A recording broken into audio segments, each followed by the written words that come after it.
Los objetivos de esta clase son definir los diferentes patrones exantemáticos, conocer los agentes etiológicos más frecuentemente observados en pediatría, reconocer las características clínicas de cada entidad y su tratamiento, y conocer las medidas preventivas a implementar para evitar la diseminación de los gérmenes involucrados. El exantema es una erupción cutánea aguda generalizada que dentro de sus causas existen causas infecciosas, medicamentosas y asociadas a enfermedades sistémicas. Dentro de los exantemas infecciosos tenemos etiologías bacterianas, etiología viral y también multietiológicos. Se describen distintos patrones exantemáticos. Dentro de ellos se describe el morbilliforme, que es una erupción maculopapular eritematosa con zonas de confluencia y piel sana interpuesta, suave al tacto. El escarlatiniforme, que es máculo-pápulo eritematoso confluente sin piel sana interpuesta, áspero al tacto. El patrón rubeoliforme, que es máculo-pápulo eritematosa rosa pálido, no confluente con piel sana interpuesta. El patrón reticular, que es en encaje, es macular, papular y eritematoso con aclaramiento central y configuración marmolada y tiene mucha piel sana interpuesta. El patrón urticariforme, que es máculo-pápulo eritematoso con abones fugaces y cambiantes. El patrón polimorfo, que es máculo-pápulo eritematoso con lesiones fijas, al menos una en cocarda o un blanco de tiro, y presenta polimorfismo evolutivo. Y el patrón purpúrico, que son máculas y pápulas eritematosas púrpuras o pigmentarias que no desaparecen a la vitropresión. Bueno, comenzamos con los exantemas bacterianos. La escarlatina está producida por el Streptococcus pyogenes, la cepa que produce exotoxinas pirógenas, exotoxina eritrogénica. Lo más frecuentemente es que aparezca secundaria una faringitis, pero puede haber otras infecciones primarias. Se da habitualmente en niños en edad escolar y el periodo de incubación es de 2 a 5 días. El contagio se da durante los últimos 2 días de incubación y el periodo de estado o hasta 24 horas de haber iniciado el tratamiento con el antibiótico. Con respecto a la clínica, presentan fiebre, vómitos, adenopatías, odinofagia, una faringitis exudativa con presencia de petequias en paladar. Con respecto a las fauces, aparece la lengua saburral y las papilas inflamadas, presentando la lengua aframbuesada típica de la patología. El exantema es de características escarlatiniformes, es micropapular, eritematoso, con aspecto de papel de lija al tacto, inicia alrededor del cuello y se extiende a troncos y extremidades. A nivel de pliegues cutáneos presenta un eritema intenso que se denomina signo de Pastia. A nivel de palmas, plantas y caras suele respetarlas, pero puede haber un leve eritema de mejillas. A nivel de rostro aparece la palidez perioral que se denomina facies de Filato. Luego de 3 a 4 días comienza a apagarse este exantema, seguido de descamación entre el séptimo y 10º día, que inicia en cara y progresa en forma descendente. Se describen complicaciones supurativas y no supurativas. Dentro de las supurativas, el absceso periamigdalino, el absceso retrofaringio y la adenitis. Y dentro de las no supurativas, la glomerulonefritis postestreptocóxica. El diagnóstico es clínico, se confirma mediante el hisopado de fauces, pudiendo realizar un test rápido y o un cultivo, y también se puede hacer la detección de ASTO, que serían los anticuerpos antiestreptolicina, el título en sangre. Con respecto al tratamiento, la primera elección es la penicilina oral a 50.000 unidades kilogramo día por 10 días. También se puede utilizar amoxicilina con 50 miligramos kilo día en 1 o 2 dosis en el mismo tiempo, y en el caso de alérgicos se podría utilizar la eritromicina, pero existe resistencia a la misma. En las imágenes podemos observar el exantema escarlatiniforme, eritematoso micropapular, sin piel sana interpuesta, la presencia de la lengua aframbuesada, el signo de Pastia, que es el eritema de pliegues, y la descamación final. El síndrome estafilocóxico de la piel escaldada o SEPE está producido por el Staphylococcus aureus, productor de las toxinas epidermolíticas A y B. Este puede encontrarse tanto en nasofaringe como en algún foco infeccioso, tanto cutáneo como extracutáneo, y producir la toxina, luego diseminarse vía hematógena y llegar a piel. En la epidermis, esta toxina produce un clivaje a nivel de la capa granulosa por ruptura de los desmosomas. Habitualmente se ven los primeros años de vida por carecer de anticuerpos antiexfoliatina, y en el caso de los neonatos también se suma la incapacidad renal de depurar la toxina más rápidamente. En la clínica aparece un pródromo de malestar, fiebre e irritabilidad. El exantema evoluciona en 3 fases, siendo un una primer fase con un exantema morbiliforme que evoluciona a escarlatiniforme, eritema difuso con acentuación flexural y una piel muy dolorosa. La segunda fase consiste en una fase ampollar o exfoliativa, desprendimiento epidérmico superficial. Aparecen ampollas flácidas que se rompen muy fácilmente y se rompen habitualmente a nivel de cuello, axilas, ingles y tronco, habiendo un Nikolsky positivo, y aparecen también las fisuras radiales periorales. Y la tercera fase, que consiste en una descamación furfurácea.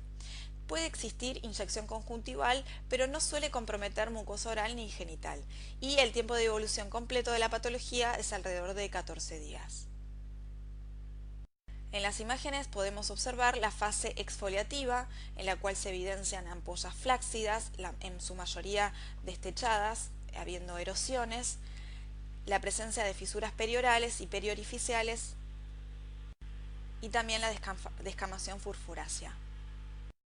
El diagnóstico es clínico. A nivel histopatológico se puede observar una acantolisis intraepidérmica con clivaje en el nivel de la capa granulosa, sitio donde actúa la toxina, y la búsqueda del foco infeccioso puede ayudar en caso de querer saber el origen del cuadro.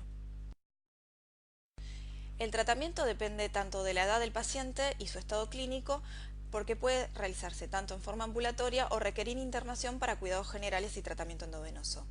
En el caso de utilizar el antibiótico en forma oral, se puede utilizar trimetoprima sulfametoxazol a 10 miligramos kilo día, y en el caso de internación se puede utilizar la clindamicina a 40 miligramos kilo día. También se deben hacer los cuidados de la piel erosionada. Exantemas virales. El exantema súbito o sexta enfermedad está producido por el herpes 6 y 7, que son del género Roseolavirus, de la subfamilia Beta Herpesviridae. Hacia el segundo año de vida, la seroprevalencia para el herpes 6 es de alrededor del 100%. Solo el 20% de los infectados por este virus presentan síntomas. Se produce habitualmente una infección latente, pudiendo reactivarse en cualquier momento de la vida, y es el exantema más frecuente en pediatría. Su transmisión es por contacto con saliva, células sanguíneas, stem cells. En la clínica no suele haber pródromo, el periodo de incubación es de 5 a 15 días, inicia con un síndrome febril súbito de temperatura muy alta con duración de 3 a 5 días, y en desefervescencia de la fiebre aparece el exantema maculopapular muy rosado, localizado en nivel de cuello y tronco y de corta duración. La complicación más frecuentemente asociada a este exantema es su asociación con las convulsiones febriles. En las imágenes podemos ver un exantema maculopapular rosado pálido que compromete a nivel de cuello y tronco, tanto anterior como posterior. El diagnóstico es clínico. En caso de realizar serologías, la IgM o la seroconversión de IgG pueden confirmar la infección reciente. Existe una reacción cruzada entre los herpes 6 y 7 y el tratamiento es sintomático. El megaloeritema o quinta enfermedad está producida por el parvovirus B19, que es un virus de ADN monocatenario de la familia Parvoviridae. Este virus es de distribución mundial, se sabe que hay una seroprevalencia del 80% hacia los 70 años y su presentación más frecuente es en la edad escolar. Se transmite vía respiratoria y en contacto con secreciones respiratorias o sangre contaminadas, y el contagio finaliza al aparecer el exantema. Con respecto a su patogenia, se sabe que el virus prolifera en células de actividad mitótica elevada. Infecta, entre otros, a eritroblastos con interrupción transitoria de la eritropoyesis. La viremia es alrededor de los 4 o 5 días de la infección y llega a su pico a los 2 o 3 días, luego disminuyendo.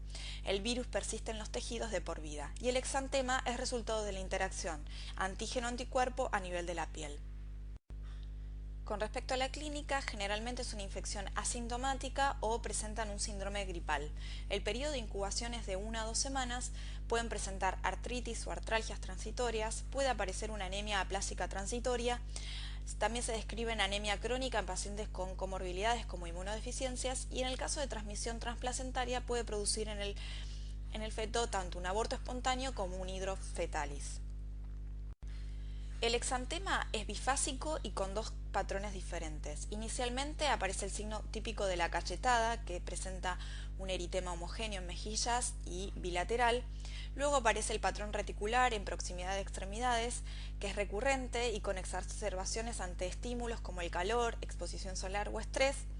Y también se describe un exantema pápulo-purpúrico en guantes y medias asociado a la infección por parvovirus, pero también a otros agentes etiológicos. En las imágenes podemos observar el signo de la cachetada, que sería el eritema homogéneo en mejillas y bilateral, y a nivel de extremidades el patrón reticular. El diagnóstico es clínico, pero en caso de ser necesario en inmunosuprimidos o en embarazadas se solicitan serologías para confirmarlo. En caso de haber artralgias o artritis se pueden utilizar los AINES y en caso de infección en el embarazo deberá controlarse el feto mediante un ecodoppler para prevenir hidrofetalis secundaria a una anemia. En caso de existir esta patología puede realizarse transfusiones fetales. La rubiola está producida por el virus rubiola, que es un ARN virus de la familia Togaviridae.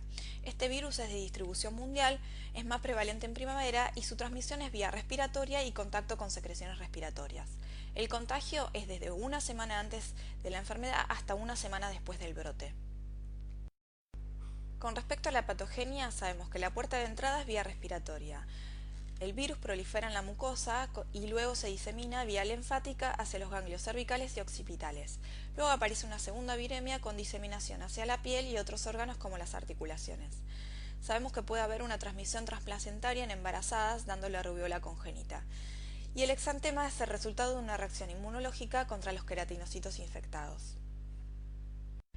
En la clínica el periodo de incubación es de alrededor de 2 a 3 semanas, las manifestaciones clínicas se dan en el 50% de los infectados, puede haber un pródromo de registros subfebriles y cefalea que duran toda la enfermedad y pueden aparecer linfadenopatías con localización característica en regiones occipital y retroauricular. El exantema es máculo-pápulo eritematoso no confluente rubioliforme, de progresión cefalocaudal y de duración de alrededor de 3 días, como se puede ver en la imagen. Dentro de las complicaciones puede aparecer, en el caso de la embarazada, la rubiola congénita. En caso de haber transmisión transplacentaria del virus, puede haber un aborto espontáneo, puede también haber, si no, un parto prematuro o puede darse el síndrome de rubiola congénita, el cual consiste en una sordera neurosensorial, la presencia de cataratas, malformaciones cardíacas y trastornos neurológicos, entre otros. El diagnóstico es clínico, se puede confirmar mediante serologías IgM y IgG. En caso de detectar estas serologías durante el embarazo, deberían ser confirmadas mediante otro método 2 semanas posteriores a la toma de muestra. El tratamiento es sintomático y para prevenir la enfermedad existe la vacunación contra el virus, que se hace mediante la aplicación de virus vivos atenuados y está dentro del calendario nacional conformando la triple viral, que se da a los 12 meses y los 6 años. Hubo una última campaña en el año 2018 para aplicación de doble viral. Extra calendario. El sarampión es una enfermedad infectocontagiosa de notificación obligatoria y potencialmente grave. Persiste la circulación de este virus hasta la actualidad y en Argentina desde el 16 de julio al 31 de agosto del 2018 se habían confirmado 7 casos. Con respecto a su etiología, es un ARN virus de la familia Paramyxoviridae, se transmite por contacto con secreciones nasofaringias, el contagio es desde 3 a 4 días pre hasta 5 días post exantema. La puerta de entrada es la mucosa nasal, orofaringia y conjuntival. El virus se replica en los linfocitos, monocitos y células dendríticas del tejido. Existe una primer viremia con diseminación hacia los órganos linfáticos primarios y secundarios y una segunda viremia que es alrededor del 7º día, en la cual el virus se disemina a la piel, mucosas, riñones, pulmón, tracto gastrointestinal e hígado. El exantema es el resultado de la interacción entre las células inflamatorias y los queratinocitos infectados. Con respecto a la clínica, presenta un periodo de incubación de 8 a 10 días. El pródromo consiste en fiebre, rinorrea, odinofagia, conjuntivitis y tos, el triple catarro, las manchas de Koplik, que es un signo patognomónico de la enfermedad, que consiste en el puntillado blanquecino a nivel de mucosa oral. El exantema es morbiliforme, eritematoso, intenso, de progresión cefalocaudal. A los 5 a 7 días del brote inicia su resolución, finalizando con descamación, y pueden presentarse también petequias. Las complicaciones se producen frecuentemente en pacientes con comorbilidades o en menores de 5 años o mayores de 20 años. Existe una inmunosupresión transitoria hasta 6 semanas luego de presentar la enfermedad. Las complicaciones descritas más frecuentes son la neumonía, la laringotraqueobronquitis y la diarrea. También se describe la encefalitis aguda posinfecciosa con una incidencia de 1 en 1000 y la panencefalitis esclerosante subaguda con una incidencia de 7 a 10 en 100.000, pero que presenta una latencia de 5 a 10 años luego de presentar la enfermedad. El diagnóstico es mediante la confirmación serológica con IgM, y si es negativa y hay alta sospecha se puede repetir luego de la semana. También se puede detectar mediante PCR, y el tratamiento tanto es sintomático y de las complicaciones en el caso de haber. El sarampión se previene mediante la utilización de la vacuna antisarampionosa, que consiste en virus vivos atenuados, es parte de la triple y doble viral, se encuentra dentro del calendario nacional de vacunación, se da a los 12 meses y al ingreso escolar, y como ya les dije, fue dada en el año 2018 mediante una campaña. A los niños entre los 13 meses y 4 años se les dio una dosis adicional que era obligatoria y gratuita.